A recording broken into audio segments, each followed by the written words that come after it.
balik lagi bersama dengan aku di Tanyakan Bidan.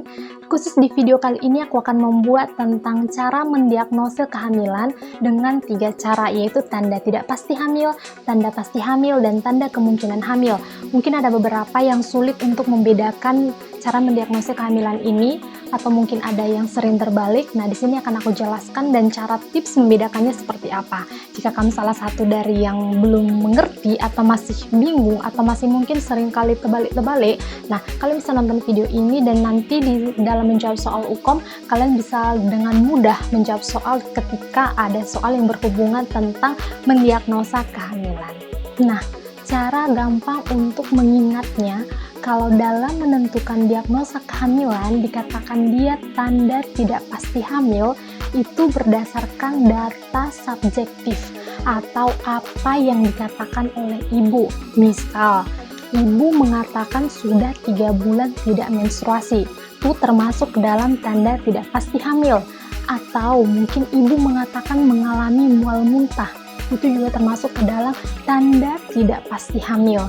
Intinya, di dalam tanda tidak pasti hamil, itu berarti tentang data subjektif atau apa yang dikatakan oleh ibu. Misalnya dikatakan lagi, ibu mengatakan mual muntah, atau ibu mengatakan sering DAK, itu termasuk dalam tanda tidak pasti hamil. Yang kedua, tanda kemungkinan hamil, namanya juga mungkin. Jadi di sini bisa kita tegakkan diagnosanya dengan cara, misalnya, ibu sering mengalami BAK. Kemungkinan tidak 100% dia itu mengalami hamil. Bisa juga disebabkan oleh hal yang lain. Misalnya dia mengalami infeksi saluran kemih. Itu juga bisa menyebabkan sering mengalami BAK. Atau mungkin dia mengatakan perutnya membesar.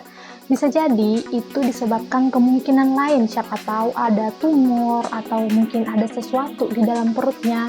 Jadi tanda kemungkinan hamil itu artinya sesuatu yang mudah kita periksa namun tidak 100% dia hamil.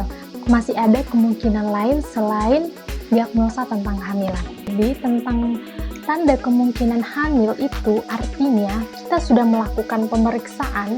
Kalau tadi di tanda tidak pasti hamil berdasarkan apa yang dikatakan ibu, nah di tanda kemungkinan hamil kita sudah melakukan pemeriksaan, tetapi hasil dari pemeriksaan kita tidak 100% kalau dia itu mengalami kehamilan, bisa disebabkan oleh kemungkinan lain gitu.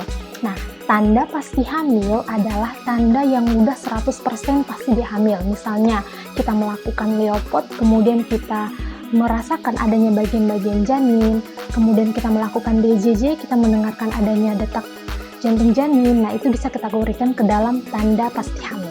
Nah, begitu cara untuk menentukan diagnosa kehamilan, apakah dia termasuk tanda pasti hamil, tidak pasti hamil, dan kemungkinan hamil. Intinya, tanda tidak pasti hamil itu berdasarkan data subjektif atau data yang dikatakan oleh ibu hamil. Tanda kemungkinan hamil adalah data yang mudah kita melakukan pemeriksaan, namun hasilnya tidak 100% menuju ke tanda pasti hamil. Dan kemudian tanda yang pasti hamil adalah tanda yang sudah benar-benar dia itu hamil. Itu berdasarkan kita meleopod dan mendengarkan detak jantung janinnya.